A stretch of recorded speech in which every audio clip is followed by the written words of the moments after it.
앞서 관련 보도가 있었습니다만 박근혜 정부가 첫 부동산 대책을 발표했습니다.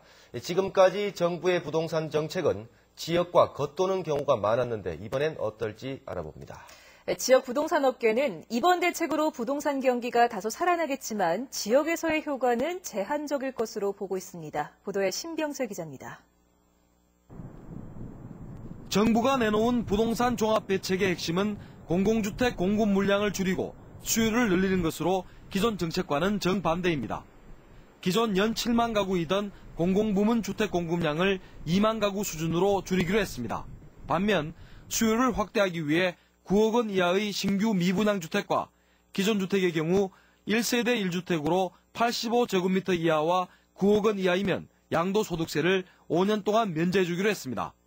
또한 주택기금의 생애 최초 주택 구입 자금의 지원 규모를 2조 5천억 원에서 5조 원으로 2배로 늘립니다. 연말까지 DTI, 즉 총부채 상환 비율을 은행권 자율로 하고 LTV, 즉 주택담보대출은 70%로 완화하기로 했습니다. 이번 대책은 수도권뿐 아니라 비수도권의 주택시장 활성화에도 어느 정도 도움이 될 것으로 기대됩니다.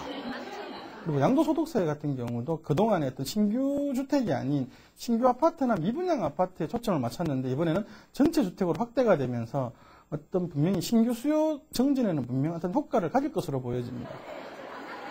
하지만 시장에 과도하게 간섭해 단기적으로 부동산 거품을 다시 조장할 우려가 있다는 목소리도 나오고 있습니다. 대출과 관련되는 부실 채권요.